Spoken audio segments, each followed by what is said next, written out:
You are listening to the IFH Podcast Network. For more amazing filmmaking and screenwriting podcasts, just go to ifhpodcastnetwork.com.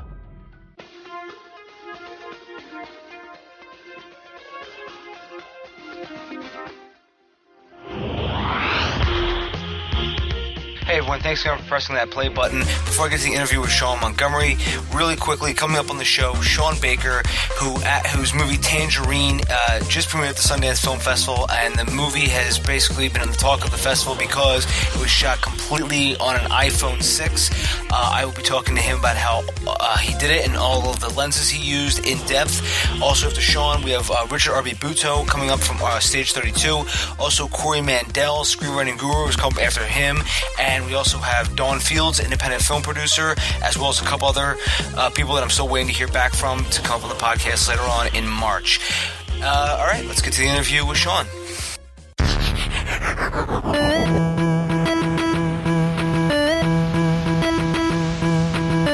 You're listening to the Dave Bullis Podcast.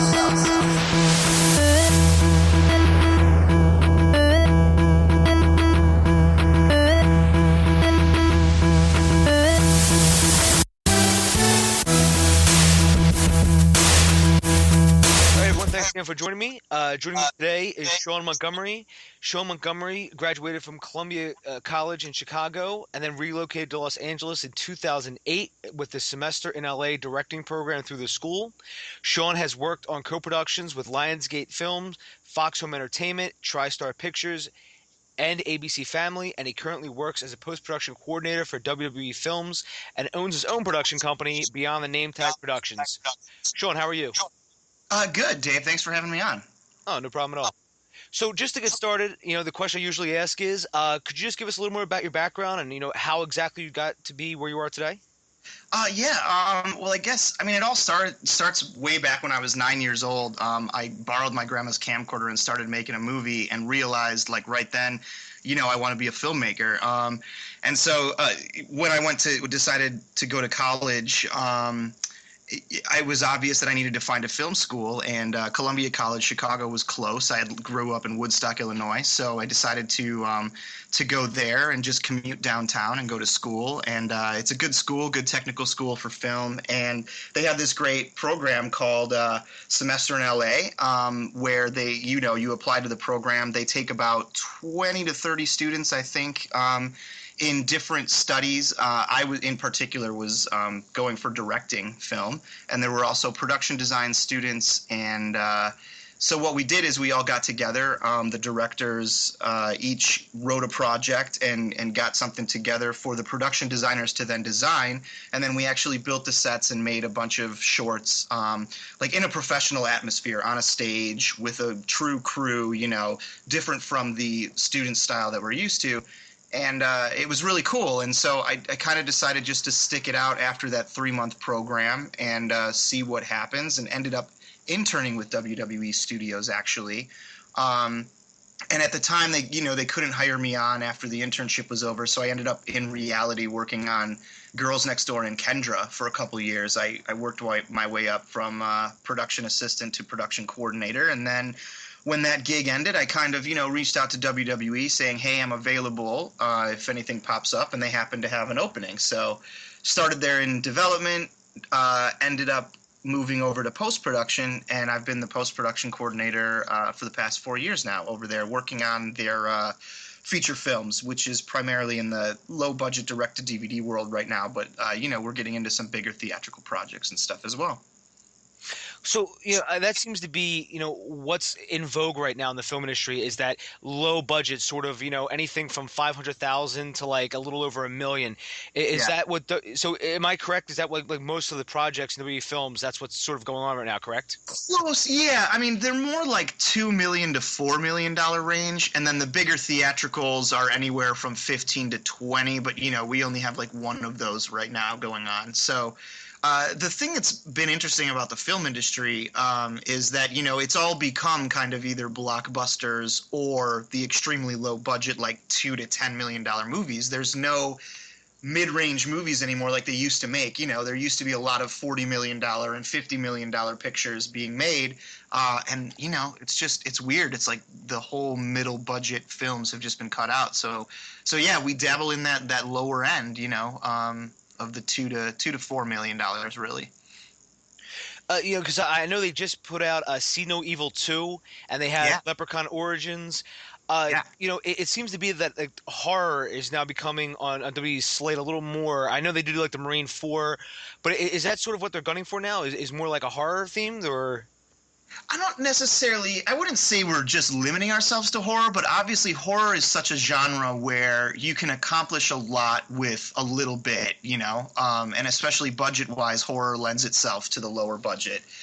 So I think that's why we've kind of rekindled some of our old franchises and gotten some good horror relationships going. Like See No Evil 2 is directed by Jen and Sylvia Soska, who are big in the horror genre. So we're trying to entrench ourselves into these genres and invest in some young talent and see what happens. So we're not necessarily limiting ourselves to horror, but yes, it's definitely you're going to see probably a lot more horror and action and things like that coming out. Because I just actually watched Jingle All the Way 2 in December, and that I believe was a W studio production because it had Santino Morella in it. It was, yeah. It was us and Fox. We did that as a co-production. That was us. But was that like a $2 to $4 million production? I believe so. Yeah, I couldn't tell you right off the top of my head, but I believe so. Yeah, that was another lower end budget range. So, Shawn, for those who don't know, could you just take us through like your daily routine of what you do as a post-production coordinator for WWE Films? Yeah, of course. It's kind of like a wide range of things, really. Really, we start in pre-production, actually, believe it or not. A lot of people think that post-production is just once everything's done, you just hand it over and they edit it. That's not true at all because, we're planning out the visual effects and we're looking into all of that at the script stage. So as soon as they're in pre-production and prep, that's when we get involved. And we're involved making sure the visual effects house is hired on, or we have a VFX supervisor to make sure that those things are covered in the script. Anything clearance-wise that's going to come up, which means things that need to be released, like companies or logos or signs, different things like that might make it into the movie. We have to look out for. And then once it gets going, we have to keep an eye on all of the dailies, which is all of the footage that's shot every day. We get it uploaded to a server, and then it goes out to all the producers so they can see it. So on a daily basis, they can see what they shot the day before, which is interesting because back in the film days, you used to have to get all of that stuff printed, and they would set a special screening time either during lunch or at night for the producers to come and watch. But now, with the digital age, everything's there and ready to go. So we keep track of all the dailies, make sure the dailies team is doing their job and sending us all of the footage and everything. So we get that either by hard drive or over the internet. We have secure shipping things called like Airship that we use. And then I make sure that the editorial team, which is usually an editor and assistant editor, have everything they need to cut the movie. Making sure they're getting all the footage, all the camera reports, all the sound reports. So it's just a lot of managing data, watching data. And then we have the edit bays right in our office, and we cut on Avid. So we have Avid systems on Mac Pro towers. And it's connected to an ISIS storage system, which is like Avid's big, massive storage unit that all of the systems are connected to and all of the data is stored in. So I manage that and make sure that's up and running. And then as we cut and the editors do their thing and they get down the line and have a cut ready, we make sure the producers get to see it. The producers have their notes, and we go through all that until we get to color timing, sound mix, and I supervise all that through delivery, making sure that we get all of the materials that the studio needs, whether it's Lionsgate, Fox, whoever we're delivering to, whatever distributor it is, getting that all ready and sent out. So sorry for the long-winded answer, but that's kind of like, in a nutshell, from pre-production all the way to delivery, kind of what I do and oversee. So Sean, do you have like your own like color corrector, color colorist and everything like already in house? Do you do everything like everything from sound mixing to coloring in house? Actually, that's a good question. No, we only do the editing in-house. So we have the Avid systems there and the editor and the assistant, but then, we go out to facilities here in Los Angeles to do the color timing and the sound mix. Some big facilities like Technicolor we've used, Technicolor, Fox, and then even small facilities like Local Hero and POP Sound, which is now Formosa and stuff. So we go out to facilities for the finishing, but pretty much all of the editing is done in house. So you mentioned you use Avid, Avid Media Composer 5 you use? Is that what you use? Actually, I think we're on 6.5 right now, and we might be upgrading to 7 pretty soon. But yeah. So is there, any reason you use Avid over like something like Adobe Creative Suite? Yeah, so Avid is pretty much just the professional standard, and the reason being is professional editing requires two people using a timeline at the same time, but also working independently. So meaning that the editor can be working on this sequence and making changes while the assistant editor is also making those changes, and they're not interfering with one another, and it's not going to mess anything up. There's just no other system that can handle that yet. Final Cut and Adobe just don't really they're just not good for that type of workflow, because we pump these movies out pretty quickly, so we don't have a lot of time for the editor to just do his thing and then he stop down and then the assistant do their thing. We have to everyone's working at once, just go, go, go.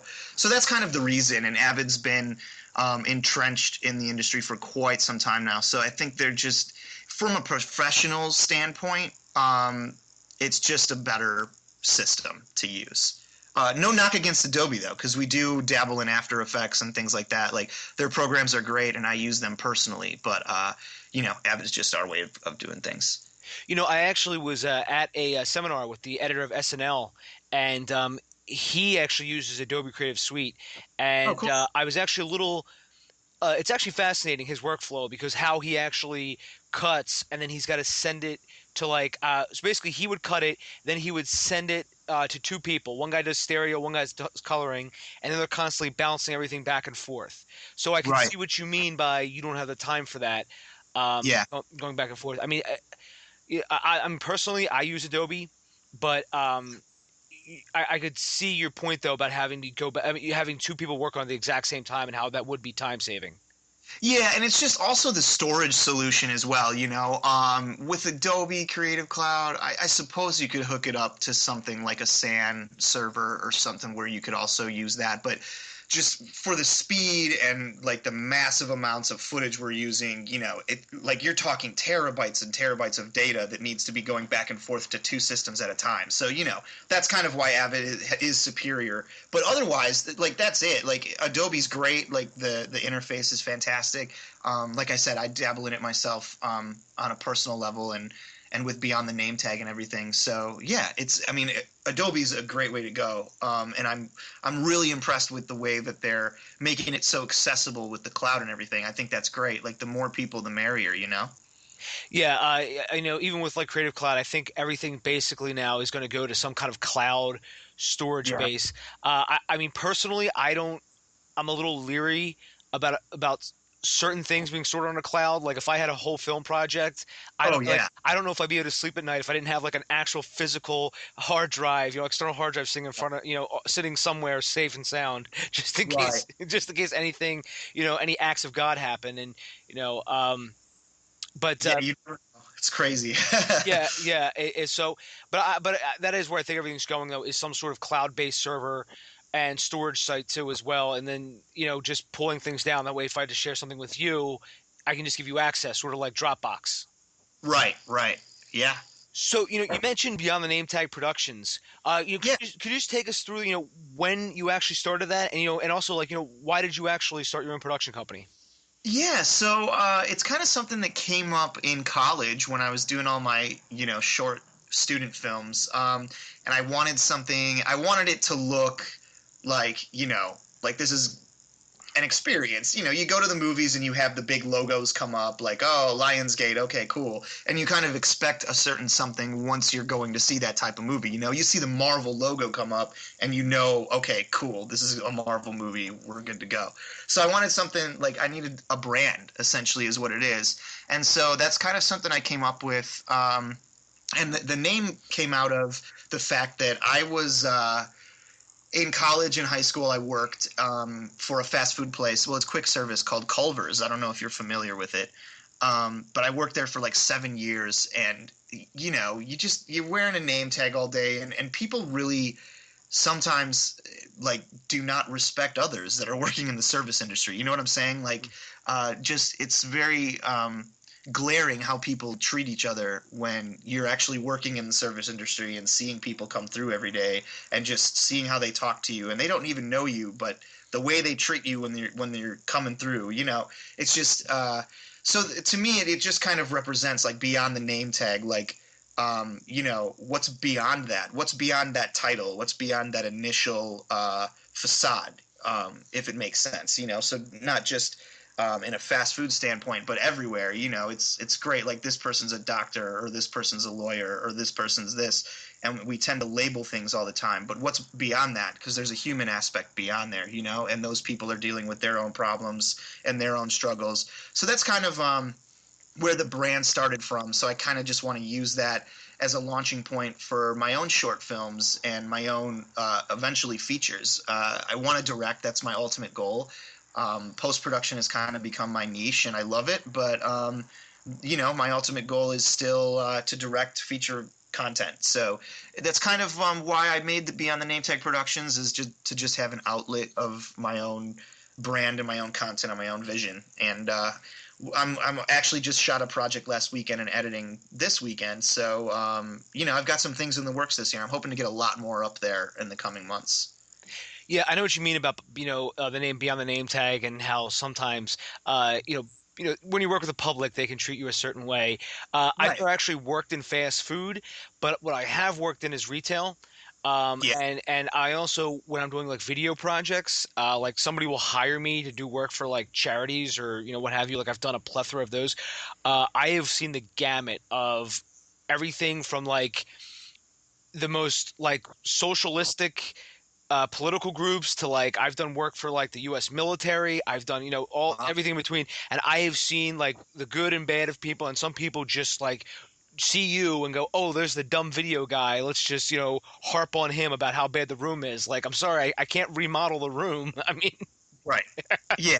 Yeah. No, it's incredible the depths that people go, and especially when it's their own shortcomings, you know, they tend to try to, you know, put it out on others. So, yeah, I mean, people can be horrible, but I think we're also amazing people too. So, let's promote that aspect, you know, that's kind of what it's all about. But yeah, I mean, it's terrible how people treat each other sometimes. That's why I always treat people with respect, because you never know what they're going through, you know? yeah, very true. So, you know, Sean, take us through the project that you just shot. If you could tell us a little bit about that. Yeah, cool. So it's actually a buddy of mine just had a quick idea. It's just a comedy about a guy who kind of maybe thinks he's gay, and so he asks his friend to kiss him. So you know, it's a very simple concept, but you know, for you know, guys, it's kind of an uncomfortable thing, not to be homophobic or anything, but so we're kind of using that as the basis for the comedy. And it's just a little short thing that we wanted to do, and I did it with SAG actors, so it should be pretty good, you know, good acting. And I shot it on the Blackmagic cinema camera, so it looks really nice. And that was my first time using that camera, so it was exciting. That just a lot of it was good to get behind the camera again and to have a little fun with some friends and just on a little silly comedy project. So I'll definitely you'll have to take a look and let me know what you think once it's all put together. Oh, definitely. Now, and I'm sorry, Sean. Did you write this as well? Yeah, I wrote it with my buddy. My friend Casey kind of brought it to me with the idea, and then I wrote it out, and together we went back and forth to get it to where it needs to be. So we co-wrote it essentially. So, you know, what is your plans for distribution? Are you just going to put it online for free? Yeah, actually, I think I'm going to put it on my website. I did it through the SAG New Media contract. So yeah, I think I'm going to put it online and see what happens. Maybe get some ads going up there a little bit, and maybe try to make a few bucks that way. But otherwise, yeah, just online for free. Now, do you sort of have a preference of between YouTube and Vimeo? You know, I've been kind of having this battle myself back and forth. I like Vimeo more because it just feels more exclusive and more for the indie vibe, you know, like the indie film vibe. Whereas YouTube tends to be more for like a series or a show or like a personality. But I use both, and I kind of put my shorts on both.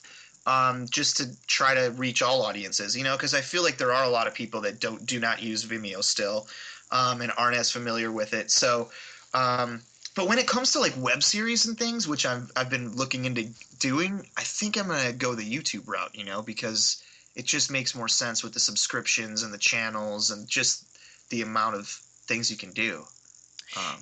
Yeah, I agree, Shawn. You know, I've been going back and forth with that myself, because I actually kind of was at a crossroads. Yeah. I do like the fact that YouTube is with Google, and you can't go wrong with a powerhouse like Google, as Right. because you will end up in their search results. I mean, Yeah. you know, but on the other hand, Vimeo is a lot more organized. I actually was reading an article about how even some of YouTube's partners are actually complaining to YouTube that it's hard for their fans to actually find new content. Wow, yeah, it's true because you get so overwhelmed. Like when I jump on there, like to the homepage, it's just like there's like little videos everywhere, and I don't even know where to click. Even my own subscriptions, I'm like, oh, where do I even start? So I can totally understand that. Yeah, and did you hear that Vimeo and YouTube and Vimeo and Indiegogo just signed a deal together where that Oh, certain films will actually get help be funded by Vimeo, and then in return, those films get uploaded to Vimeo only. interesting. I did not hear that, and that's really cool. I like that. Yeah, they just announced at the Sundance Film Festival, and there's a few details involved, but it actually made me say if I'm good when I do actually make another feature film, I was pretty set on Kickstarter, and now I'm like I think I might want to go Indiegogo now. Yeah, that's awesome. Well, the thing I've always liked about Indiegogo too is you get to keep the money anyways. And while there's pros and cons to that, you know, it might help a little bit to have, you know, that initial funding to get you going. So Shawn, are you developing your first feature now? Is that the end goal? Yeah, I feel like I have a couple ideas. I mean, it's definitely far out from like fruition, but I have a couple ideas that I'd like to do. Some of them I might actually turn into web series because I just feel like that's the way everything's going is like either television or digital, you know, something you can just pick up on your phone while you're in between things and you can watch really quick. So that's something I'm toying with as well. But I've always loved the feature format, and that's what I want to do. So ultimately, the goal would be, yeah, to develop a feature to the point where I'm happy enough with the story and the script, crowdfund it or like raise funding myself, and then go and do it. You know, it's hard these days though. It's very hard for indie filmmakers. It's just there's not a lot of money out there, but crowdfunding is kind of saving that and paving the way. So I'm hoping that that trend continues. Oh yeah, there was a panel at Sundance, and they said the new challenge for filmmakers now is not so much funding, but getting people to actually see your movie, because Yeah. Oh, sorry. Continue. oh no problem. I was just gonna say because there's so many different options now for people, and there's so much different content. I Yeah. mean, you've got everything from Vudu, Hulu, Netflix, and everyone's creating their own original content, and it's Right. just it's just you have so many options now. Well, I think that's always been, in my opinion, the problem with Hollywood and films. That's been the main modern problem. It's not the internet and the fact that people have access to it and piracy. I don't believe that. I don't believe for a second that those are the problems. The problem is marketing. We're still clinging on to old marketing things. Like you're still putting billboards up outside. Who looks at billboards anymore? Everyone's on their phones anyways, and they're looking down.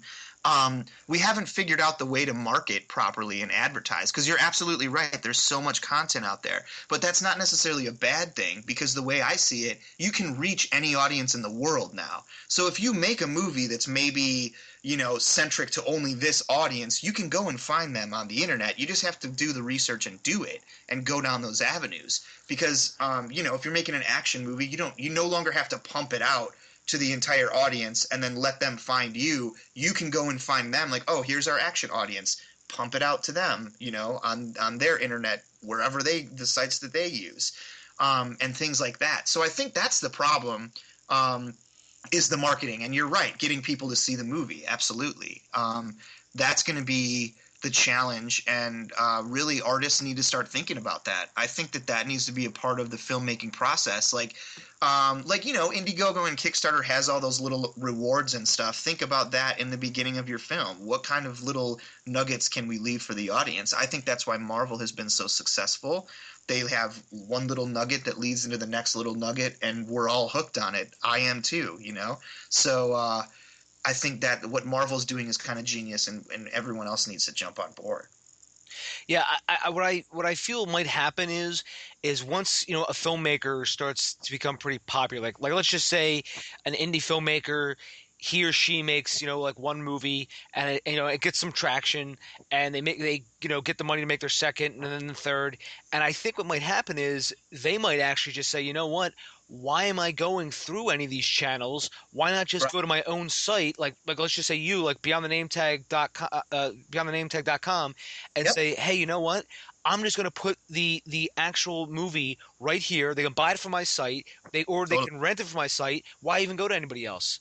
Yeah, exactly. And that's kind of my idea. And there's another site, I don't know if you're familiar, it's called VHX. It's something that's been popping up a lot lately, where you can upload your film and package it together and sell it right there. So it's like, self-distributed, and you can host it right on your site as well and everything. And they take a little bit of a percentage. But what's great about VHX is they also have an app for, the Xbox, the PlayStation, and all of your smart TVs, your Roku boxes. So where putting it on your site might be great, if you go through a service like VHX that actually has a little bit of gumption in terms of getting your content out there, because they have an app.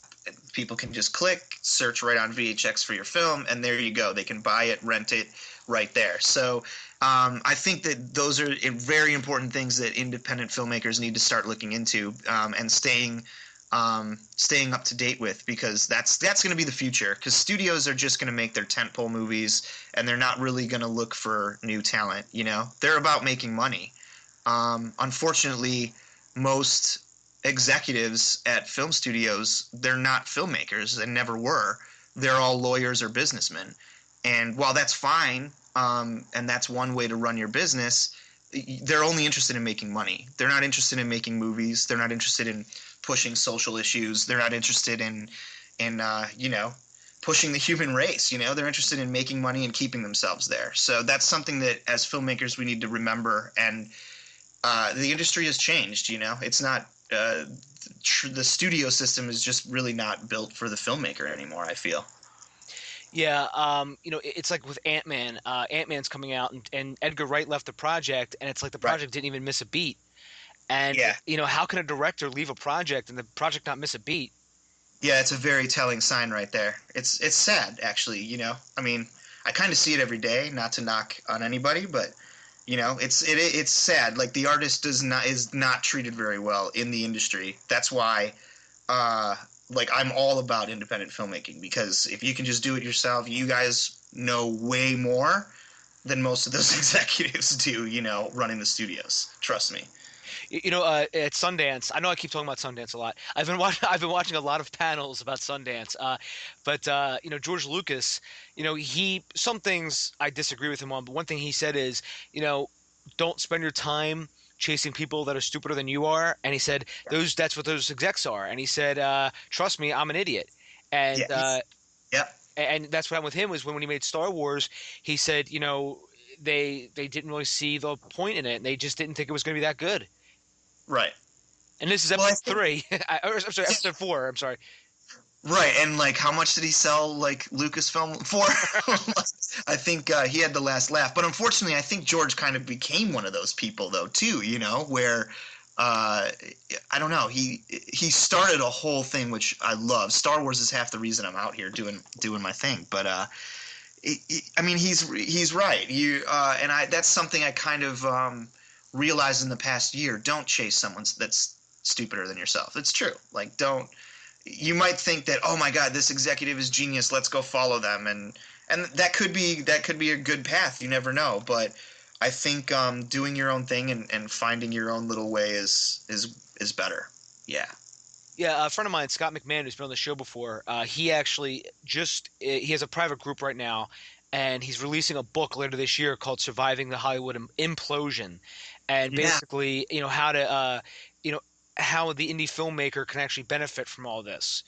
And he and I have been talking back and forth, and one of the theories that I have about film finance is basically going to be, you're not going to get it from one source anymore. It's going to be like 4 different sources. And what I mean by that is, like, part 1 will be like, maybe if you have the extra funds of like a couple thousand, you at least fund something, and then you get started, and then you can then you go and right into crowdfunding, and then when you go into crowdfunding, then you can actually maybe attract some venture capitalists or angel investors, and then that's when you can actually start, hey, we can start moving this thing forward. Totally. And I think that's important too, because that allows you to tell your story. Because if you have multiple investors, that are kind of just hands off and give you the money to make your story, that's great. But if you have one studio that's coming in and saying, well, we're giving you all the money for this, so you can't really do this scene, or we're going to cut this out. You know what I'm saying? It's very important. Like, it's got to be a democratic process. It has to be. Otherwise, it's no longer an art form. It's just a commercial. Yeah, definitely. And Jason Brubaker, who's been on the show before, he actually, all his whole thing is about film finance and film distribution. And he has a very good article on his site about how you can fund your film with VOD predictions. And Oh, wow. yeah, and I'll actually link to that in the show notes. But it's very, very interesting about how he approaches everything, and about how, because he used to work for Chiller, which was all about like, hey, let's get these projects going, VOD. What analytics should we actually use? And one of their strategies was, Shawn, was they would take YouTube stars and see what productions they could put them in, even if it's in like a supporting role, just because people will buy it, because these YouTube stars actually have a pretty sizable fan base. Yeah, that's brilliant, and that's such a good idea. And I think using independent and little indie talent is great, even if it's like a composer, or like, think of like an indie band that maybe might be huge somewhere that you could get a song for. Like, that's happened too lately with these Sundance films and stuff like that, with even bands blowing up with the movie. So yeah, I mean, it's all about collaboration and supporting each other, and I think that's awesome. Like, casting like a YouTube star, that's brilliant. Yeah, that's a great idea. So if I gave you an idea in some way, but yeah, right. No, that's awesome. I think that this is great, and I love that there's such a big indie film community out there too on the internet, which is so awesome. It's great to see, because I think that's the future. Yeah, I was at a screenwriters meeting. And this person giving the lecture was said her daughter came up to her and said, "Hey, Mom, I want to watch Camp Dakota." And she goes, well, "What the hell is that?" And she looks it over, and she's like, "Who are all these people?" She goes, "Oh, well, they're YouTube people." And she's like, "This person does this," and her daughter's like 13 or so, and she goes, "Okay," and they put it in, and it's on Netflix streaming, and the person was like, "I don't get this," but her daughter loved it. Absolutely loved it. And her and her friends, they know these YouTube stars more than they know a lot of A-list actors. Yeah. So if you do actually go that route, that would be sort of like a built-in fan base. Because even as like Jason said when he was at Chiller, they would look at these numbers and be like, they have 500,000 Twitter followers, and they're getting a million hits on each YouTube video. Wow, that's crazy to me that they knew like a YouTube star over A-list actors. Wow, that's very telling. See, I think like we're just out of touch right now, like the industry. Like, yeah, wow, that's very telling. I had no idea that stuff like that was happening. It's funny because Grumpy Cat just got her own movie, and Oh, geez, really? They're making a movie? I didn't hear that. it just came out for Christmas Oh my God. last year, and it's called a Grumpy Cat Christmas. And they have somebody that voices Grumpy Cat for her. So it's the actual real Grumpy Cat. It's a live action movie, and they have somebody just voicing Grumpy Cat as she sort of like looks at the camera. That's brilliant. I want to get somebody who's actually worked on that movie on the show. I have like a million and one questions about how they actually filmed that movie because Yeah, no kidding. because I have a lot of theories about how they shot that movie. But if you ever watch it, it was a Lifetime movie. Or a Hallmark movie, one of those two channels, and it just a lot of the times I'm like, I wonder if they just literally all the crew left and they just set a camera down and we're like, let's just keep recording, let's all go for lunch, and whatever happens, we'll just record, and I wouldn't doubt it, because that cat would have to be freaking out if there's all those people on set. yeah, some instances she looks like she's ready to fall asleep. So I'm willing to bet like everyone just left and we're like, let's just let her sleep because she's in a pet store most of the time. So That's they're probably just letting her sit down there and be like, all right, let's just everyone leave and see what happens. But yeah, it's one of those that was probably definitely made in the edit bay for sure. and it's she's sort of an internet meme, but other these YouTube stars, they're sort of building their credibility, and the highest paid YouTube star is still PewDiePie, which is the guy who just he records his games, plays them back, and does commentary over them, and Wow. people watch that. Yeah, that's a huge thing too that I've noticed, and I've kind of tried to get into a little bit is like Twitch and things like that with the gaming Yeah. and the Mhm. streaming, and it's pretty impressive. Like, I wish they had that when I was a big gamer. Like, I still game a little bit here and there, but in high school and college, man, I can't imagine that would have been so much fun. Yeah, and also recording and just uploading your own games too, and just monetizing those. Uh, you know, for anybody like a high school student right now could just capture their screen and upload it. Yeah, it's crazy. It's great though. It's kind of awesome. Like that's kind of what that's what this has always been about in this country, at least in America. Everybody having that chance to show their skill or use their talent to get to the next level. And that's awesome. Why can't we be promoting this more? It seems like the mainstream doesn't want to, but it's happening anyways, which is great. Yeah, there's a guy I listen to his podcast a lot. His name is James Altucher, and he's got a book out called Choose Yourself, and it's all about following your own path and being I think it's literally like 99 cents. So he's sort of almost giving it away, but I mean he's got a free podcast he does, and I'm supposed to have him on the show sometime soon. He's an interesting guy. He used to work for HBO, and he's done all sorts of different jobs, and now he does his own thing now. But it's called Choose Yourself, and it's all about following your dreams and becoming or doing what you want to do for a living. Yeah, that's awesome. That's what it's about. Yeah. So Shawn, we've been talking for about 40 minutes. Would you mind taking some questions from the audience? Yeah, no, of course, absolutely. The first question I see here is, Shawn, how can I go about creating my own production company with a minimal budget? I'd say, I mean, I'll just speak on my own experience from where I started. I just started out myself, just building it up one bit at a time.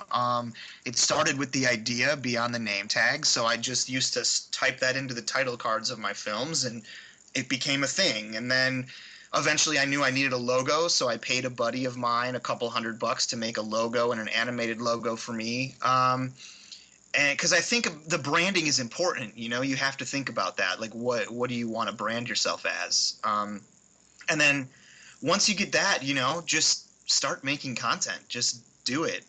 There's no excuses anymore. You can just go get a camera. You can use your phone. Just start making content and just go and do it. But I would just say one step at a time, because it can be very overwhelming. Just kind of, take it as it comes. Yeah, that's a good point, Shawn. And there's also now there's so many free resources online right now. Last year I actually started my own production company as well, and I hit a few speed bumps, and I was hoping to film a short film last year, but unfortunately it never happened. So I'm hoping I can do something this year, but who knows? But who knows, right? Yeah, it's just kind of one of those. It's hard because it costs so much money to make a movie. It's there's so many people involved and so many things involved and so much equipment, but it's getting cheaper by the day, and you can really make some good stuff. Very low budget, so you just start anywhere. Really, it's just the point. Just do it, because the moment you start doing it, the quicker you're going to learn, and the quicker you're going to become, proficient at it. No, yeah, absolutely. Just a lot of practice.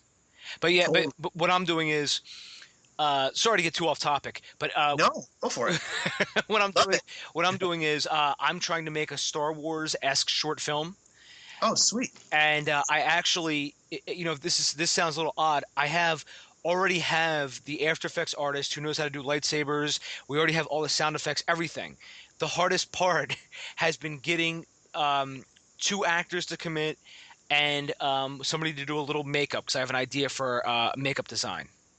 Gotcha.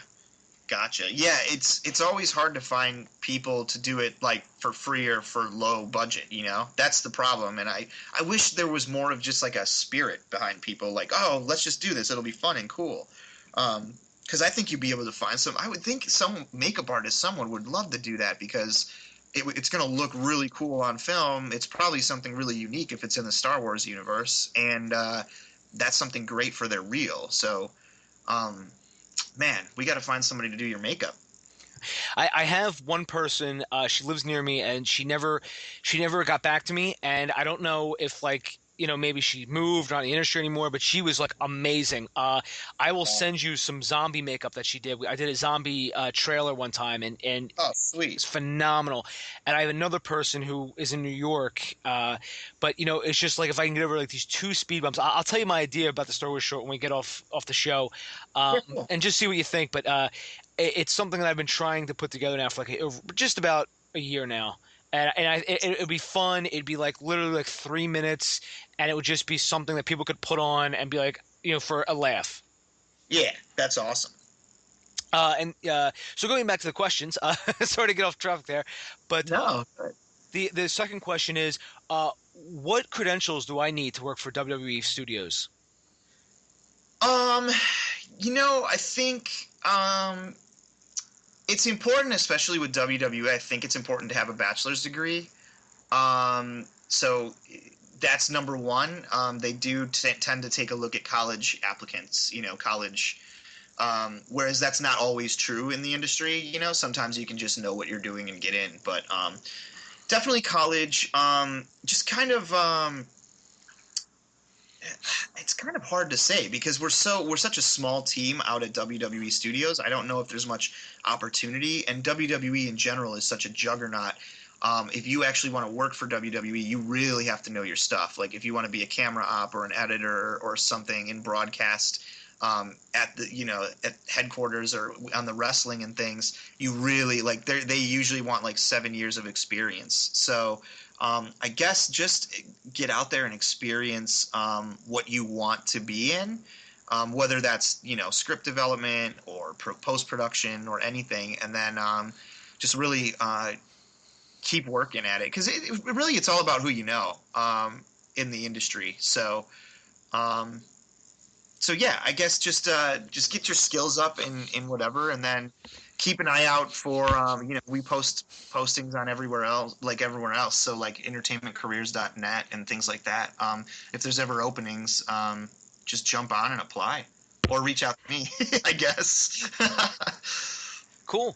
I know a lot of these places usually ask for about 5 to 10 years experience. I've noticed that lately. Yeah, I wouldn't think WWE Studios necessarily wants that, because when I got in there, I didn't have much experience at all. I got in on the ground floor. So, but yeah, if you want to do something big time, like an editor or assistant editor, or you're gonna have to know your stuff. And if you want to be an editor for WWE films or anything like that, you have to be in the union, because we are signed with IATSE, which is the film editors union. So That's another thing you'd have to keep in mind too. Yeah, I've been, currently, I work as a multimedia specialist, and I've been looking for just another full-time job until I can do filmmaking full time. God Yeah. willing.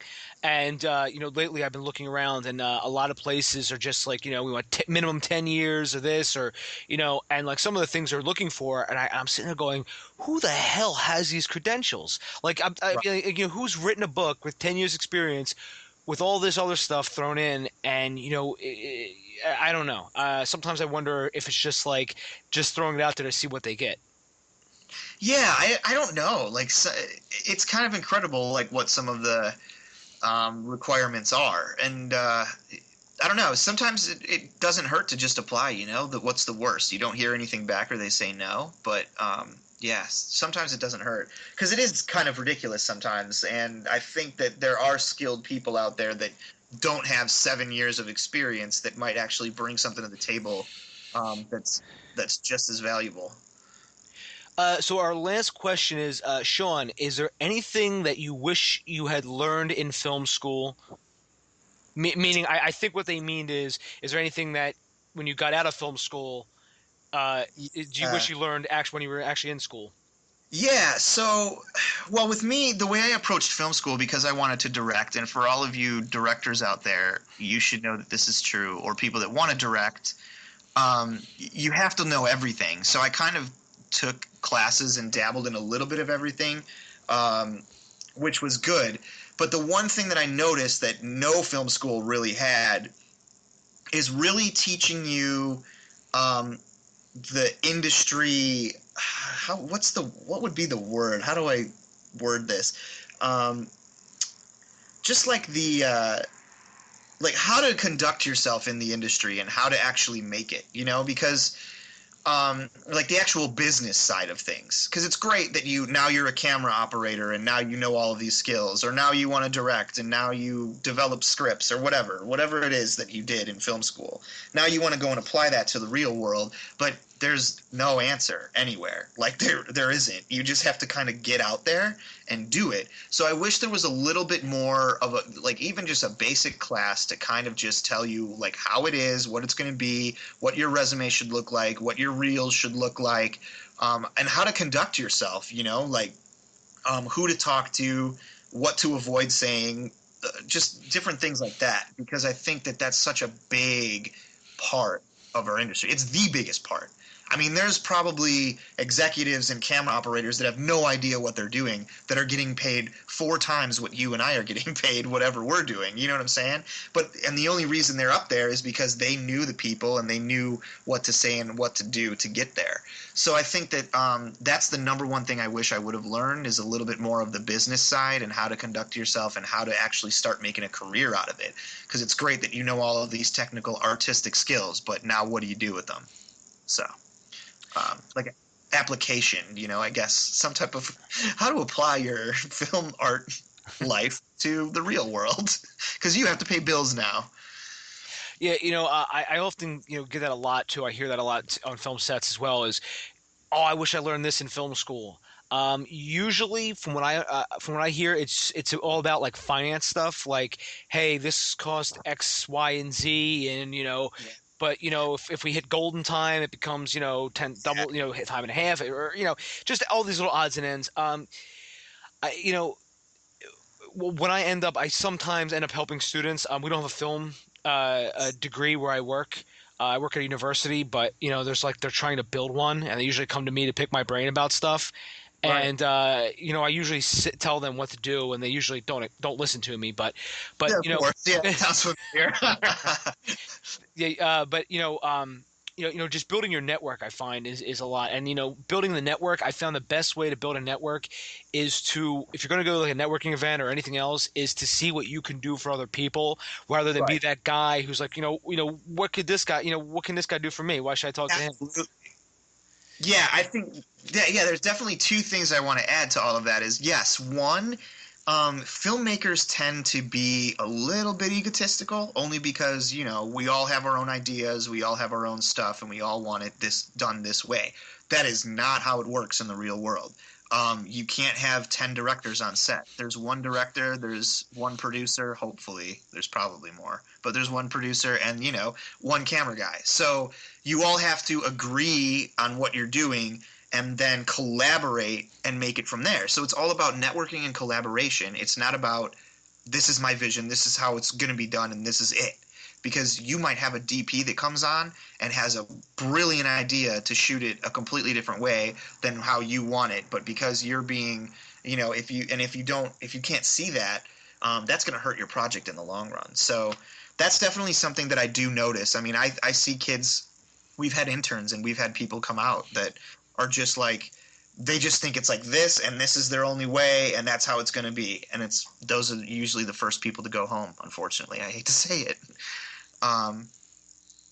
But yeah, I've seen that too, where interns sort of, I don't know if it's this generation, but they also sort of think that, whenever I go onto a project, like even years ago when I started in 2008 doing all this stuff, so you and I kind of started at the exact same time. Yeah, that sounds about right. Yeah. I actually didn't go to school for film. I actually have a business degree. That's cool. It's actually better. So, oh crap, where was I going with this story? Whenever I was interning on film sets, in 2008, 2009, 2010, I would never throw my 2 cents. I kept my mouth shut. I always asked, what can I do to help, this and that. Some people appreciated that, and some people viewed it as like, oh god, this guy's like a standoffish asshole. But I think it actually, the people who did appreciate that actually saw it, and I still talk to those people, by the way, to this day. The other people who were like, what the hell? Most of those people don't even make movies anymore. It's amazing. Since I've started, it's 7 years ago. The amount of people I know who are just not in this business anymore is much more than I would have ever thought. I mean, literally, I can go over in my head, and it must be like 30-40% of the people I work with are just gone. And they had money to make their movies too back then. They actually had funding. One guy got like $100,000 to make his first feature film, and it was a horror film. And he started telling me where he spent the money, and I was like, dude, why are you spending money on this stuff? Like, I mean, just wasteful spending when I'm like, you don't even have to. Here's the thing though. Here's the kicker. He got free camera gear, free crew. It was film students, which, was playing with fire because, with the last interview I did, we were with Corey Mandel. He was always talking about not having too many inexperienced people on set, which is what I always say. You can have 1 or 2 newbies, but that's it. Because if you have a whole team of newbies, you're just gonna, nobody knows how to do anything. You're just sort of figuring it out. But that horror movie, by the way, never got released. I always hear him talk about, hey, I might just, get it together as my last thing. And, it's probably sitting on some guy's hard drive in the middle of nowhere, Right. Yeah, it's a bummer. It's hard when those things don't get finished, but that's what happens. I mean, you really have to network and be collaborative and listen to others because, like I said, they might have a great idea. And like you said, you probably had a better idea for saving some funds. I actually had a similar experience on a short film. There was this opening scene of our short, and it just didn't go along with the rest of the story. It wasn't needed. So you're talking about a short film where we already are limited on money. This could have saved us about $800 because we would have saved a location fee and bringing the crew on for a half a day. And so I was telling them, guys, this doesn't make sense with the story. You can completely cut it out. And they're like, no, we should shoot it. And sure enough, what was the first thing that got cut come to the edit room? That scene. And that scene never made it into the movie. So, again, it was $800 that was wasted when they, not to pat myself on the back, but sometimes you just have to open your eyes and like really look at it from a different perspective and listen to your other crew members because they know what they're talking about. And they only want what's best for the project. And those are the type of people that you should get on your project. They should be smarter than you, and they should want what's best for the project. Oh, yeah, absolutely. Especially that first one. Have people smarter than you. One thing I've learned, too, is to have a lot of pre-production meetings and also have the 2 people who I consider to be very important beyond the producers are your first AD and your director of cinematography, because they're going to be your left and right hands. And if they're ever bad for whatever reason or something ever happens, the shit will hit the fan. I've learned that the last project I ever did, I learned that on. There was a lot of confusion, and I was like, guys, I don't understand what's so confusing. We've already been over this, like, 5-6 times. By the way, funny story, neither one of those guys is in the film industry anymore. That's a bummer.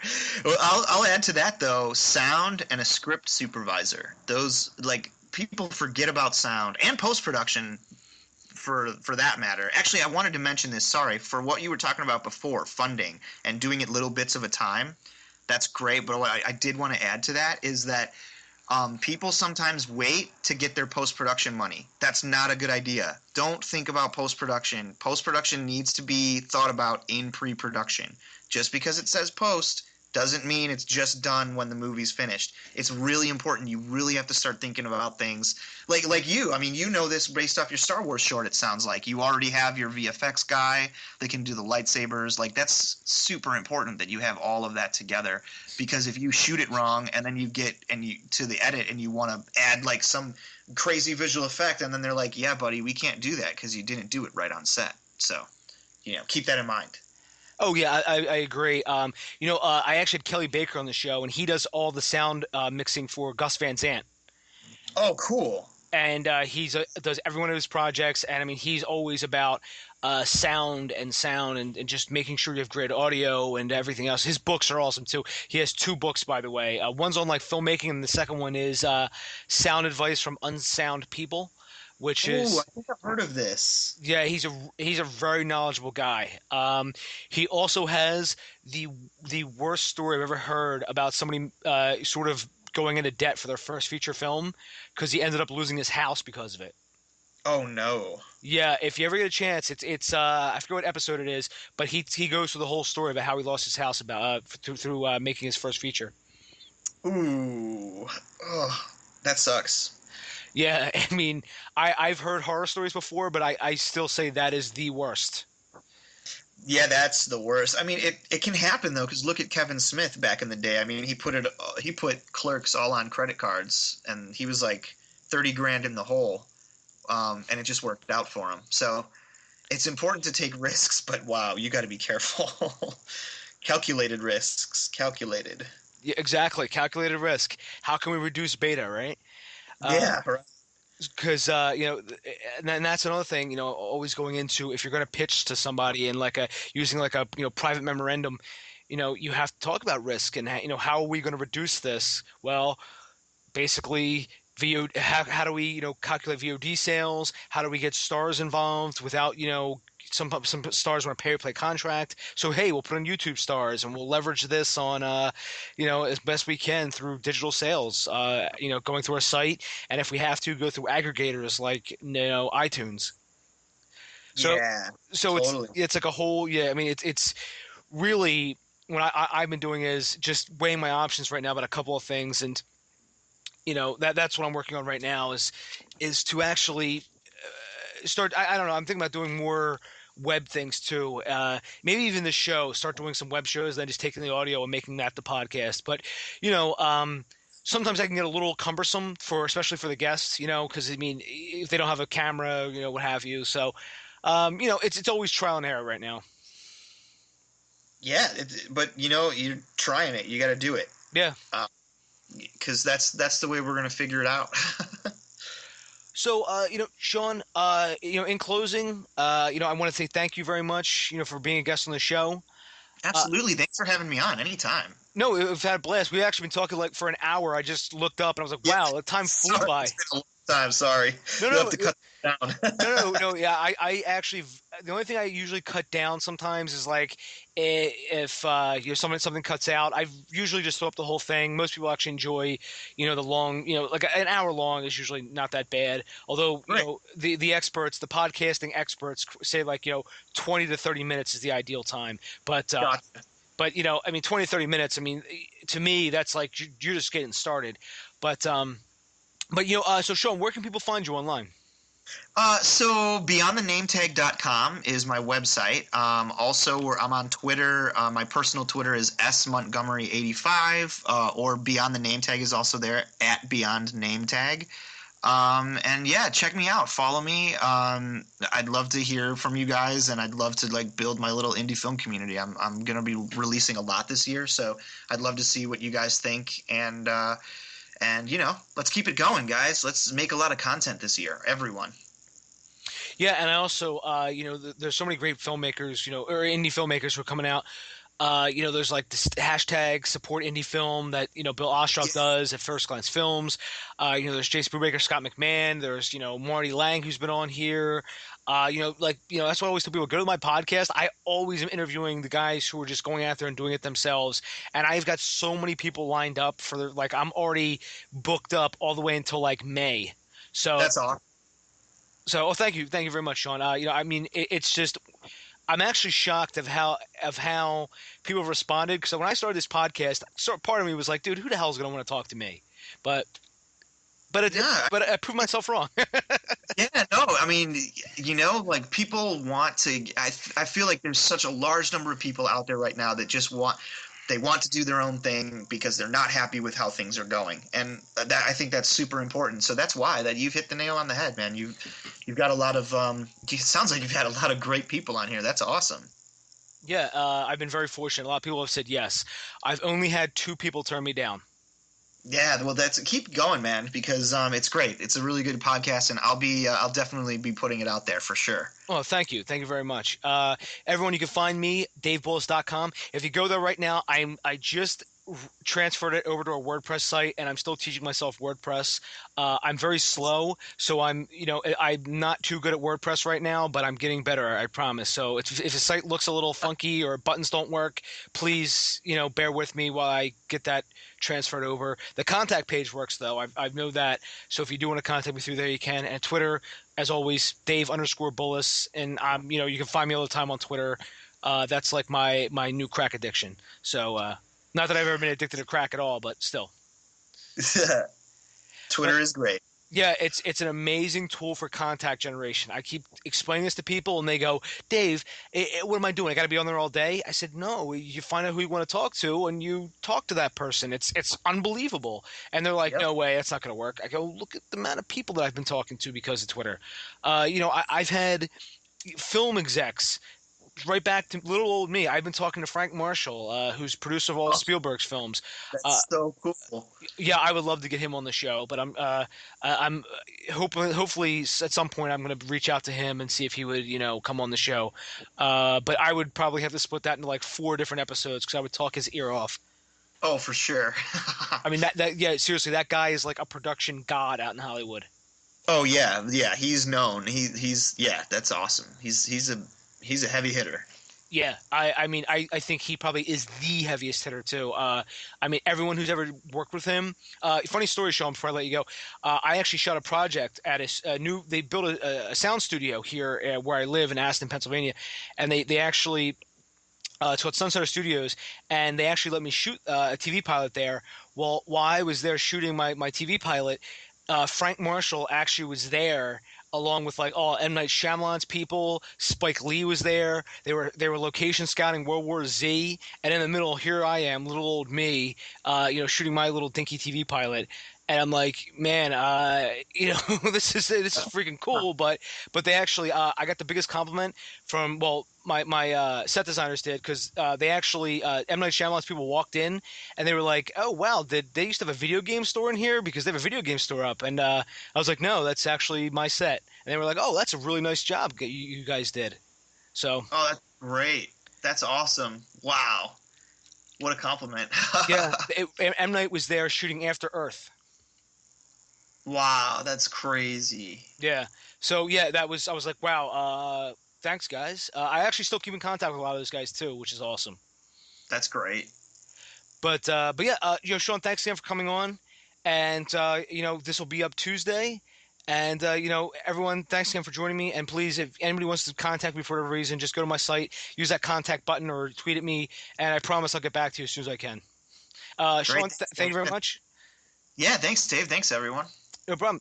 Shawn, best of luck, and please keep in touch, man. Yeah, you as well. Thank you very much. Take care, Shawn. You too. Bye. Find Dave at davebullis.com. Please make sure to subscribe and share the podcast.